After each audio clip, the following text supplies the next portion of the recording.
शांति। 28/7/2020 की साकार मुरली। मीठे बच्चे, इस बेहद नाटक में तुम वंडरफुल एक्टर हो। यह अनादि नाटक है, इसमें कुछ भी बदली नहीं हो सकता। प्रश्न: बुद्धिमान दूरदेशी बच्चे ही किस गुहा राज को समझ सकते हैं?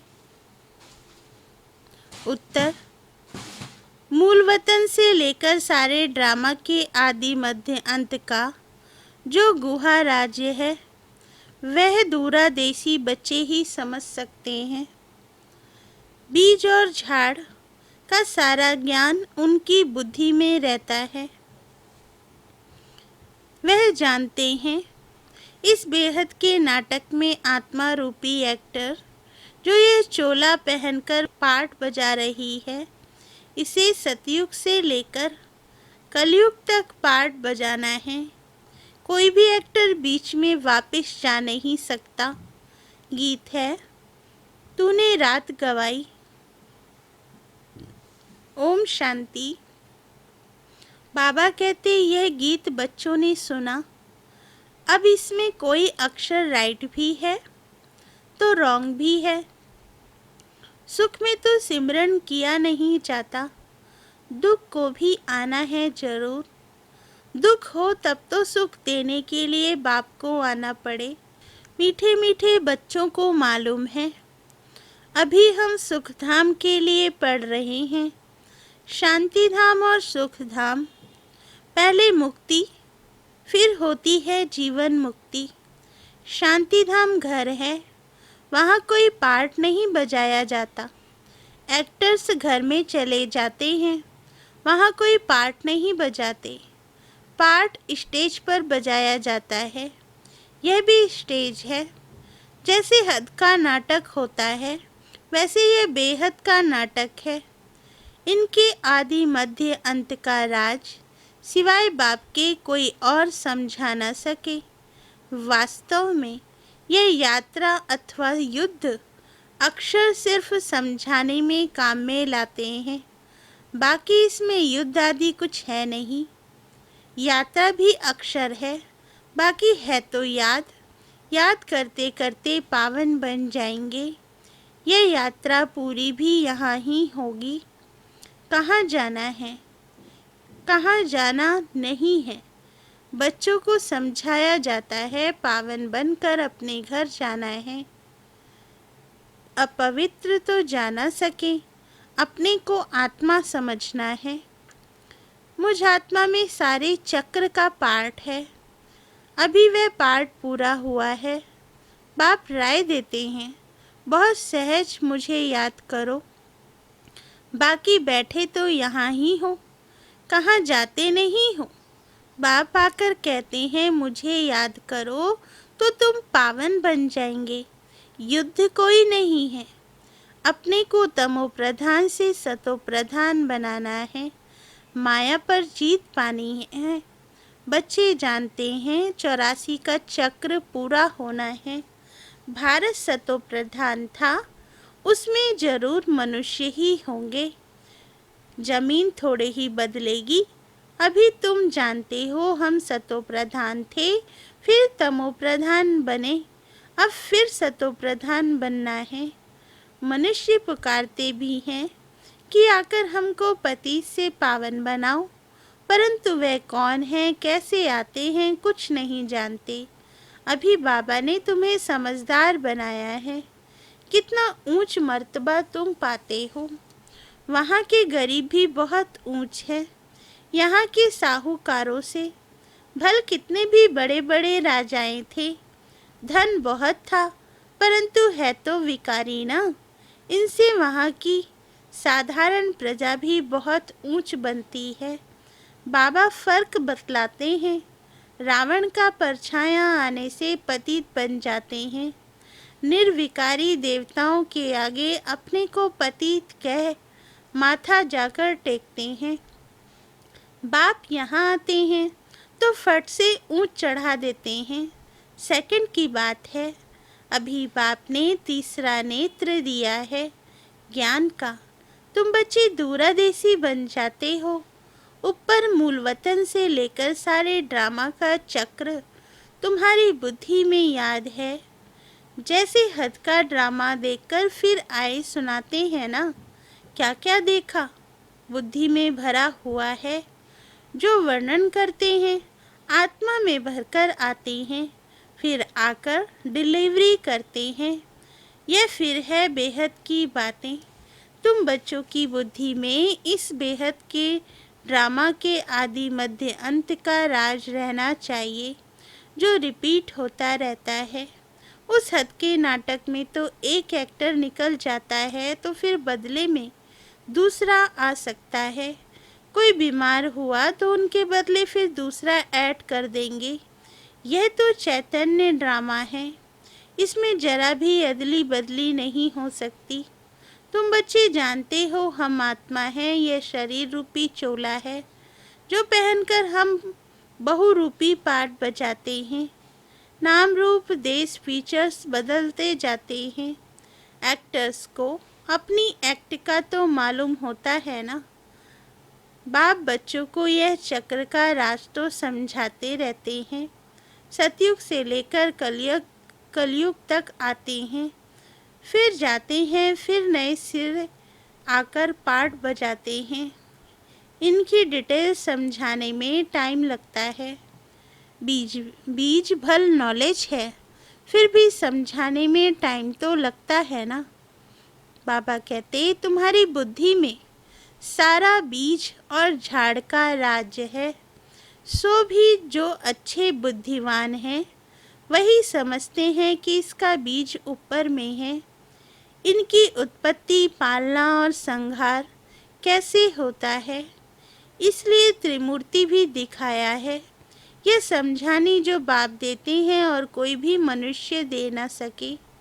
जब यहाँ आए तब पता पड़े, इसलिए तुम सबको कहते हैं यहाँ आकर समझो। कोई कोई बहुत कट्टर होते हैं तो कहते हैं हमको कुछ सुनना नहीं है। कोई तो फिर सुनते भी हैं। कोई लिटरेचर लेते हैं, कोई नहीं लेते हैं। तुम्हारी बुद्धि में अभी कितनी विशाल दूरादेशी हो गई है। तीनों लोकों को तुम जानते हो। मूल वतन जिसको निराकारी दुनिया कहा जाता है, बाकी सूक्ष्म वतन का कुछ भी है नहीं। कनेक्शन सारा है मूल वतन और स्थूल वतन से। बाकी सूक्ष्म वतन तो थोड़ा टाइम के लिए है। बाकी आत्माएं सब ऊपर से यहाँ आती हैं पाठ बचाने। बाबा कहते ये झाड़ सब धर्मों का नंबरवार है। यह है मनुष्यों का झाड़ और बिल्कुल एक्यूरेट है। कुछ भी आगे पीछे हो ना सके। ना आत्माएं और कोई जगह बैठ सकती हैं। आत्माएं ब्रह्म महतत्व में खड़ी होती हैं, जैसे स्टार्स आकाश में खड़े हैं। ये स्टार्स तो दूर से छोटे छोटे देखने में आते हैं, है तो बड़े, लेकिन आत्मा तो ना छोटी बड़ी होती है, ना विनाश को पाती है। तुम गोल्डन एज में जाते हो, फिर आयरन एज में आते हो। बच्चे जानते हैं हम गोल्डन एज में थे, अब आयरन एज में आ गए। कोई वैल्यू नहीं रही है।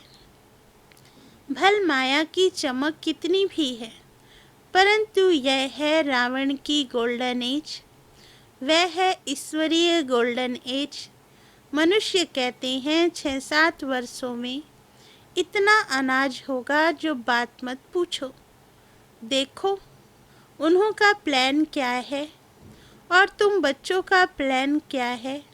बाप कहते हैं मेरा प्लान है पुरानी को नया बनाना। तुम्हारा एक ही प्लान है। जानते हो बाप की श्रीमत से हम अपना वर्षा ले रहे हैं। बाबा रास्ता बताते हैं, श्रीमत देते हैं, याद में रहने की मत देते हैं। मत अक्षर तो है ना, संस्कृत अक्षर तो बाप नहीं बोलते। बाप तो हिंदी में ही समझाते रहते हैं। भाषाएं तो ढेर है ना। इंटरप्रेटर भी होते हैं जो सुनकर फिर सुनाते हैं। हिंदी और इंग्लिश तो बहुत जानते हैं, पढ़ते हैं, बाकी माताएं घर में रहने वाली इतना नहीं पढ़ती हैं। आजकल विलायत में अंग्रेजी सीखते हैं, तो फिर यहाँ आने से भी इंग्लिश बोलते रहते हैं। हिंदी बोल ही नहीं सकते, घर में आते हैं तो माँ से इंग्लिश में बात करने लग पड़ते हैं। वह बेचारी मूंछ पड़ती है, हम क्या जाने इंग्लिश से। फिर उनको टूटी फूटी हिंदी सीखनी पड़े। सतयुग में तो एक राज्य एक भाषा थी, जो अब फिर से स्थापन कर रहे हैं। हर 5000 वर्ष बाद यह सृष्टि का चक्र कैसे फिरता है, सो बुद्धि में रहना चाहिए। अब एक बाप की ही याद में रहना है। यहाँ तुमको फुर्सत अच्छी रहती है। सवेरे में स्नान आदि कर बाहर घूमने फिरने में बड़ा मज़ा आता है। अंदर में यही याद रहे हम सब एक्टर्स हैं। यह भी अभी स्मृति आई है। बाबा ने हमको 84 के चक्र का राज बताया है। हम सतो प्रधान थे, ये बड़ी खुशी की बात है। मनुष्य घूमते फिरते हैं, उनकी कुछ भी कमाई नहीं। तुम तो बहुत कमाई करते हो। बुद्धि में चक्र भी याद रहे, फिर बाप को भी याद करते रहो। कमाई करने की युक्तियाँ बाबा बहुत अच्छी अच्छी बताते हैं। जो बच्चे ज्ञान विचार सागर मंथन नहीं करते हैं, उनकी बुद्धि में माया खिटखिट करती है, उन्हें ही माया तंग करती है। अंदर में यह विचार करो, हमने यह चक्र कैसे लगाया है। सतयुग में इतने जन्म लिए, फिर नीचे उतरते आए, अब फिर सतो प्रधान बनना है। बाबा ने कहा है, मुझे याद करो तो सतो प्रधान बन जाएंगे। चलते फिरते बुद्धि में याद रहे तो माया की खिटपिट समाप्त हो जाएगी। तुम्हारा बहुत बहुत फायदा होगा। भले स्त्री पुरुष साथ जाते हो, हर एक को अपने सिर मेहनत करनी है, अपना ऊंच पद पाने। अकेले में जाने से तो बहुत ही मज़ा है, अपनी ही धुन में रहेंगे। दूसरा साथ में होगा तो भी बुद्धि इधर उधर जाएगी। है बहुत सहज, बगीचे आदि तो सब जगह है। इंजीनियर होगा तो उनका यही चिंतन चलता रहेगा कि यहाँ पुल बनानी है, यह करना है। बुद्धि में प्लान आ जाता है। तुम भी घर में बैठे हो, फिर भी बुद्धि उस तरफ लगी रहे। यह आदत रखो तो तुम्हारे अंदर यही चिंतन चलता रहे। पढ़ना भी है, धंधा आदि भी करना है, बूढ़े जवान बच्चों आदि सबको पावन बनना है। आत्मा को हक है बाप से वर्षा लेने का। बच्चों को भी छोटेपन में ही यह बीज पड़ जाए तो बहुत अच्छा। आध्यात्मिक विद्या और कोई सिखा ना सके। बाबा कहते, तुम्हारी यह जो आध्यात्मिक विद्या है, यह तुमको बाप ही आकर पढ़ाते हैं। उन स्कूलों में मिलती है जिस्मानी विद्या, और वह है शास्त्रों की विद्या। यह फिर है रूहानी विद्या, जो तुमको भगवान सिखलाते हैं। इनका किसको भी पता नहीं। इनको कहा ही जाता है स्पिरिचुअल नॉलेज, जो रूह आकर पढ़ाते हैं। उनका और कोई नाम रखा नहीं जा सकता। यह तो स्वयं बाप आकर पढ़ाते हैं। भगवान वाच है ना, भगवान एक ही बार इस समय आकर समझाते हैं। इसको रूहानी नॉलेज कहा जाता है। वह शास्त्रों की विद्या अलग है। तुमको पता है कि नॉलेज एक है जिस्मानी कॉलेज आदि की, दूसरी है आध्यात्मिक शास्त्रों की विद्या, तीसरी है यह रूहानी नॉलेज। वह भल कितने भी बड़े बड़े डॉक्टर ऑफ फिलॉसफी हैं, परंतु उन्हों के पास भी शास्त्रों की बातें हैं। तुम्हारी यह नॉलेज बिल्कुल अलग है। यह स्पिरिचुअल नॉलेज जो स्पिरिचुअल फादर सभी आत्माओं का बाप है, वही पढ़ाते हैं। उनकी महिमा शांति सुख का सागर। कृष्ण की महिमा बिल्कुल अलग है। गुण अवगुण मनुष्य में होते हैं जो बोलते रहते हैं। बाप की महिमा को भी यथार्थ रीति तुम जानते हो। वह तो सिर्फ तोते मुआफिक गाते हैं, अर्थ कुछ नहीं जानते। तो बच्चों को बाबा राय देते हैं, अपनी उन्नति कैसे करो। पुरुषार्थ करते रहेंगे तो फिर पक्का होता जाएगा। फिर ऑफिस में काम करने समय भी यह स्मृति आएगी, ईश्वर की स्मृति रहेगी। माया की स्मृति तो आधा कल्प चली है। अभी बाप यथार्थ रीति बैठ समझाते हैं। अपने को देखो, हम क्या थे, अब क्या बन गए हैं। फिर हमको बाबा ऐसा देवता बनाते हैं। यह भी तुम बच्चे ही नंबरवार पुरुषार्थ अनुसार जानते हो। पहले पहले भारत ही था। भारत में ही बाप भी आते हैं पाठ बजाने। तुम भी आदि सनातन देवी देवता धर्म के हो ना। तुमको पवित्र बनना है, नहीं तो पिछाड़ी में आएंगे। फिर क्या सुख पाएंगे। भक्ति जास्ती नहीं की होगी तो आएंगे ही नहीं। समझ जाएंगे यह इतना उठाने वाला नहीं है। समझ तो सकते हैं ना। बहुत मेहनत करते हैं, फिर भी कोई बिरले निकलते हैं। लेकिन थकना नहीं है, मेहनत तो करनी है। मेहनत बगैर कुछ भी मिलता थोड़े ही है। प्रजा तो बनती रहती है। बाबा बच्चों को उन्नति के लिए युक्ति बताते हैं। बच्चे अपनी उन्नति करनी है तो सवेरे सवेरे स्नान आदि कर एकांत में जाकर चक्र लगाओ व बैठ जाओ। तंदुरुस्ती के लिए पैदल करना भी अच्छा है। बाबा भी याद पड़ेगा और ड्रामा का राज भी बुद्धि में रहेगा। कितनी कमाई है, यह है सच्ची कमाई। वह कमाई पूरी हुई, फिर इस कमाई का चिंतन करो। डिफ़िकल्ट कुछ भी नहीं है। बाबा का देखा हुआ है, सारी जीवन कहानी लिखते हैं। आज इतने बजे उठा, फिर यह किया। समझते हैं पिछाड़ी वाले पढ़कर सीखेंगे। बड़े बड़े मनुष्यों की बायोग्राफी पढ़ते हैं ना, बच्चों के लिए लिखते हैं। फिर बच्चे भी घर में ऐसे अच्छे स्वभाव के होते हैं। अभी तुम बच्चों को पुरुषार्थ कर सतो प्रधान बनना है। सतो प्रधान दुनिया का फिर से राज्य लेना है। तुम जानते हो कल्प कल्प हम राज्य लेते हैं और फिर गवाते हैं। तुम्हारी बुद्धि में यह सब है।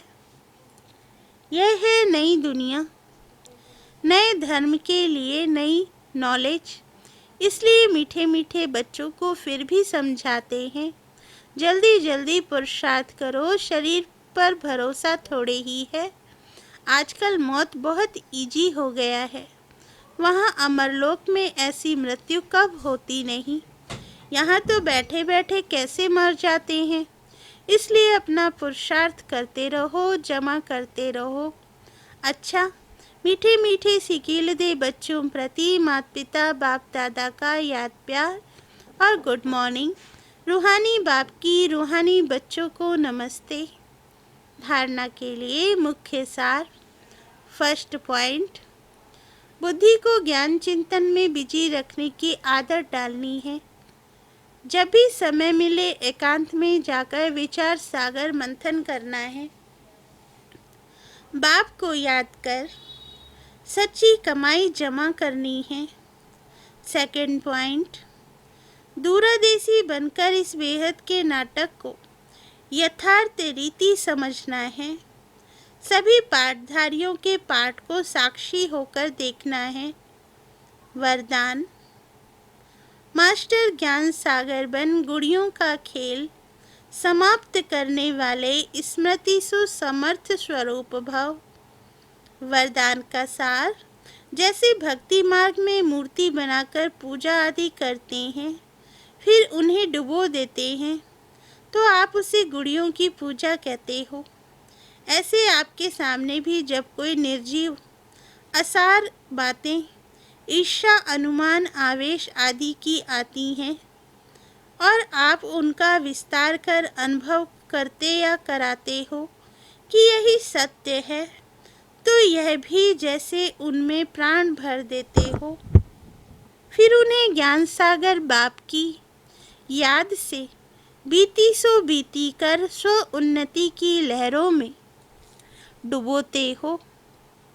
लेकिन इसमें भी टाइम तो वेस्ट जाता है ना, इसलिए पहले से ही मास्टर ज्ञान सागर बन स्मृति सु समर्थी भव के वरदान से इन गुड़ियों के खेल को समाप्त करो। स्लोगन: जो समय पर सहयोगी बनते हैं उन्हें एक का पदम गुणा फल मिल जाता है। अच्छा, ओम शांति।